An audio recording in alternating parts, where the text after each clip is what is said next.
Okay, so everybody out there in the Easton fast pitch world, we are lucky to be joined today by Maria Winn-Ratliff. She's the head coach of Louisiana Tech, the Lady Texters down in Ruston, Louisiana. This was her first year as the head coach there, and a short season it was. Little bit about Maria. She brought in, I think, close to 700 wins, 699 wins as a head coach.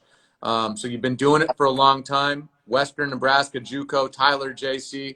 A proven recruiter. You've moved a ton of players into the D1 realms. Now you're getting to do it on your own at the D1 level. How pumped are you? It's extremely exciting. And to have the staff that we have to be able to help do that is pretty phenomenal.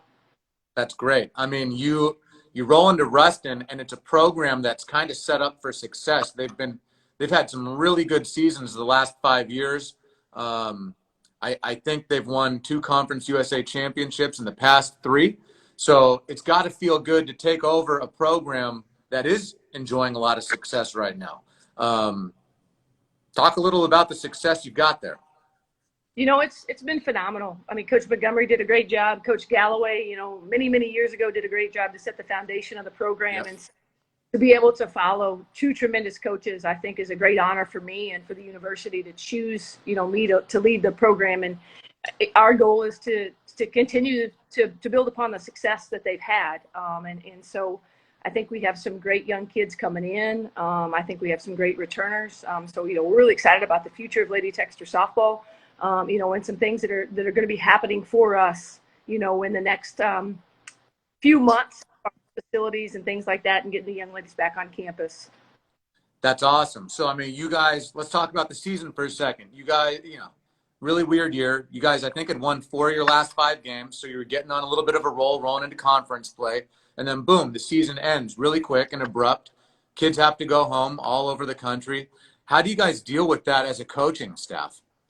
I listened to Molly yesterday, and I'm kind of in the same situation she was. We're headed out to practice on a Thursday afternoon after we had just got back from El Paso and won a series, and we hear that series against UTSA is going to get canceled. And so we talk to the girls and we send them home.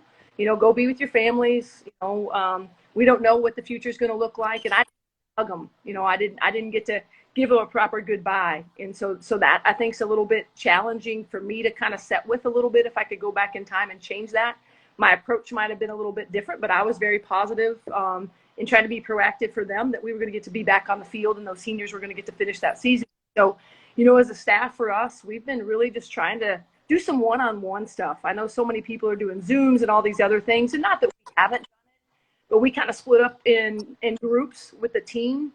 And, trying to FaceTime more and get more personable and really, understand what they're going through. I think it's tough when you're a junior or senior in college and you've been on your own for a handful of years, and now all of a sudden you're back home with your parents. And maybe your parents are home with you because their jobs are requiring them to be home as well.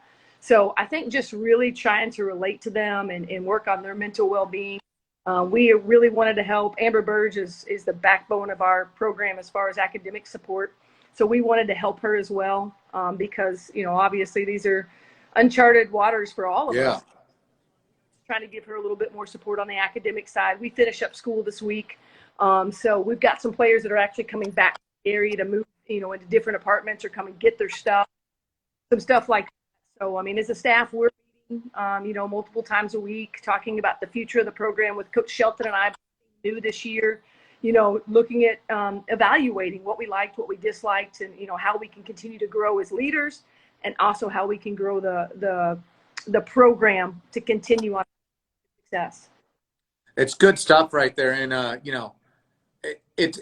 that's what you hear. Like, coaches are still learning. They're evaluating. They're figuring things out. You're not sitting around right now doing nothing. You got a lot of stuff going on. And I think as a first-year coach, for you especially, that's got to be challenging. You come in, you're trying to build a rapport with your team and build a family unit, and then it's kind of taken from you. So that challenge to continue to build your team going forward is really tough, and you got a lot of cool things in place to do it. So, like, what are some of the things that you guys are hitting on with the players at home to work on the mental side of the game or their physical side of the game? What are they doing right now? Well, obviously with the states opening up, you have players from multiple states. They're getting an opportunity to get back in the gym, some of those things. So that's been really great. But, when they first went home, we didn't really talk softball. We talked about mental well-being, talked about academics. Those were the things that were important to us. And so the script's going to get flipped a bit to where they have a little bit of time off, this spring that they weren't accustomed to. And now their summer is going to have to change a little bit, and they're going to have to put a little bit more softball time into their summer because they're not going to be able to use that as the downtime that they've been accustomed to. So, we really talk about, there's tons of things on YouTube. There's tons of things out on social media that I think have been great. Some of them have great resources.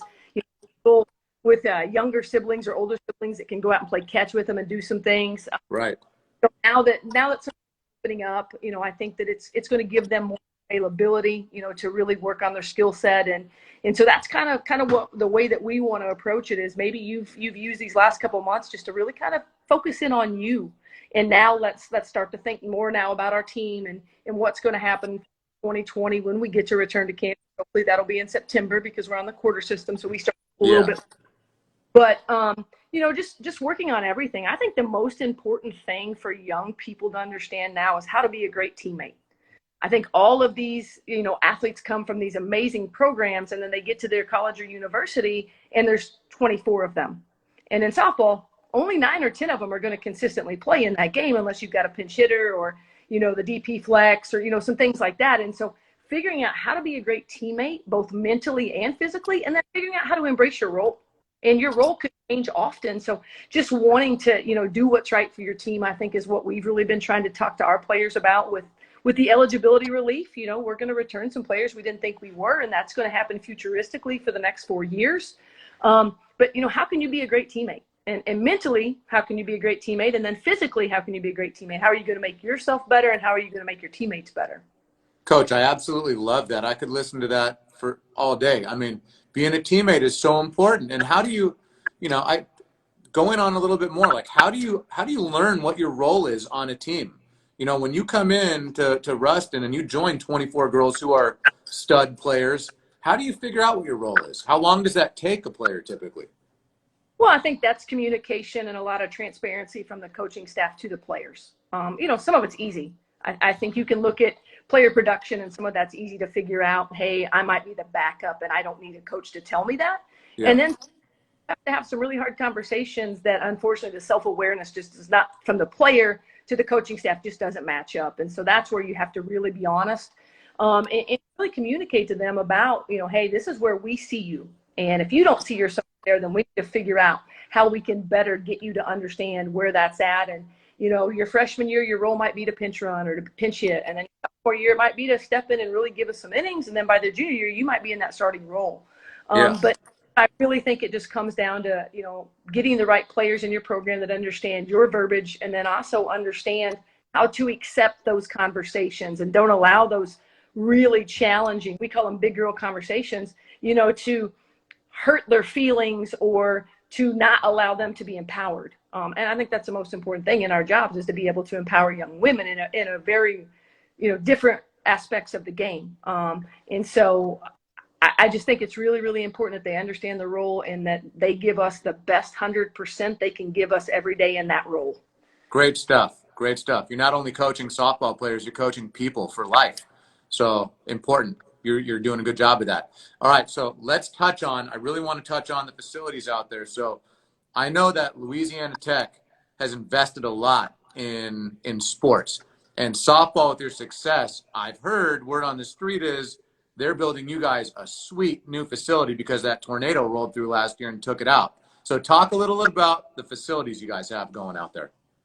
So we're very fortunate that baseball, softball, tennis, and soccer are getting some major remodels and rebuilds due to the unfortunate tragedy of the tornado that happened last April.